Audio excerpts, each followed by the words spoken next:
Uma coisa é eu falar que a coisa funciona, pela minha experiência. Outra coisa é alavancar os resultados que a comunidade científica investigou. Então, o que a comunidade científica faz? Ela investiga uma coisa e ela tenta provar se aquilo é uma coincidência. Então, se aquilo que está acontecendo, se aquela hipótese é uma coincidência, se é uma hipótese que chama de placebo, isso é, aquilo realmente acontece, é causado, aquela pílulazinha causa a determinada efeito, mas não é por causa da pílula, e sim pelo que você acha que a pílula vai causar. É efeito placebo, ou se realmente aquilo funciona num ambiente estatístico. E para fazer isso, eu não sei se, assim, eu participei, teve uma época que eu fui para a Alemanha, em 1999, e lá eu fui fazer... na verdade, eu fui seguir minha esposa, mas ela me arrumou um estágio num instituto de pesquisa de vidros. Lá em Jena, na Alemanha. É a cidade maior referência de vidros, até onde eu sei. Lá que foi inventado o planetário, inclusive. E é uma cidade muito bombardeada durante a Segunda Guerra Mundial, porque eles faziam lente. Vidro, lente. Não só vidro, lente. Lente é uma coisa extremamente bélica. Então era uma cidade muito visada. Então teve muita coisa lá. E nasceu esse polo, e lá tudo que é maior de vidro, doutorados em vidro. E por muito tempo eu programava esse forno. Era um forno que tinha que derreter o vidro até uma certa temperatura, depois acontecer certas medições, e isso era meio que controlado por um dispositivo eletrônico que a gente chama de controlador. Então eu programava esse controlador, controlava o forno.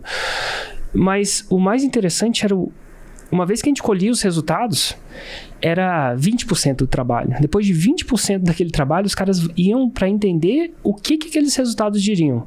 O que aconteceu, o que aconteceu aqui com o vidro é uma coincidência? O que aconteceu aqui com o vidro é uma coisa que eu quero ver, né? Às vezes o cara está pesquisando uma hipótese para muito tempo, ele quer ver aquela hipótese. Ele quer aquilo que aconteça, porque se sair aquilo daquele jeito, ele descobriu uma coisa nova. Então, ele quer ver aquilo. Será que aquilo é? Ou será que os dados realmente estão mostrando que se o vidro tiver essa composição, nessa exata situação, vai acontecer esse fenômeno? E aquilo me marcou muito, apesar de eu não gostar de programação. Tava lá programando, porque eu tinha que estar perto eu queria estar perto da minha namorada na época, a esposa hoje, mas eu via... Eu comecei a entrar por um ano, eu fiquei lá um ano, eu vi como a importância de dados científicos era importante. Mais pra frente, entrei num mastermind nos Estados Unidos, e nesse mastermind tem uma psicóloga que chama Ruth Buzinski. Você conhece muito bem ela. E ela é uma cientista também. E eu comecei, e ao estar em contato com ela, eu fazia muitos testes. E aí eu falava com ela, isso é melhor, vídeo é melhor que sem vídeo. Ela falou assim, Érico, não. Porque isso que você está falando não tem relevância estatística. Isso que você está vendo pode ser uma coincidência. Você tem que investigar os dados. Qual a probabilidade? Ela falava umas perguntas muito... Qual a probabilidade disso que você está falando ser uma coincidência? Como assim, Ruth? Então, se o cara ganha na cena e você vê ele ganhando na cena, quer dizer que todo mundo ganha na cena? Não, existe uma probabilidade daquilo ser uma coincidência. Vamos supor que ele chupou sorvete, comeu um chicabon e aí ganhou na cena. Quer dizer que o chicabon causa ganhar na cena? E às vezes a gente tem esse efeito de ficar bom na nossa vida. E aquilo ficou me marcando. Então eu via muita gente falando das coisas, e principalmente no marketing digital, me põe no meio dessa parada, que a gente fala de umas coisas e pessoas que não têm noção desse mundo científico, falando de alguma coisa como se fosse verdade, sem o apoio científico. E nem tudo... Eu não preciso de apoio científico para tudo na vida, não.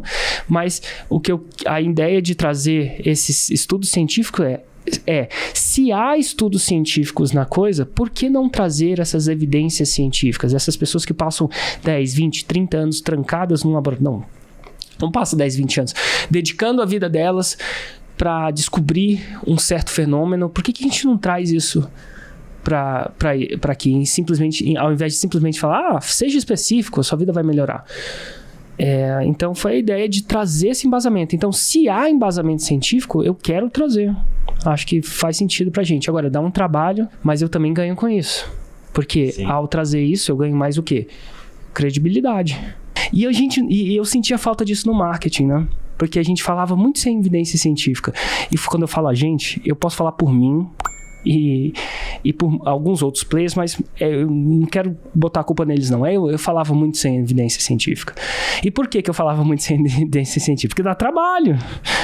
E aí a gente começou a criar esse projeto para criar esse processo de incluir, onde é incluível, evidência científica. E, gente, algumas coisas é possível mostrar evidência científica e outras coisas ainda não, porque ninguém pesquisou, né? Então, sei lá, o Jordan deve ter uma maneira de trazer a cesta. Ele não precisa fazer um estudo científico para saber se aquela é a melhor maneira de fazer a cesta.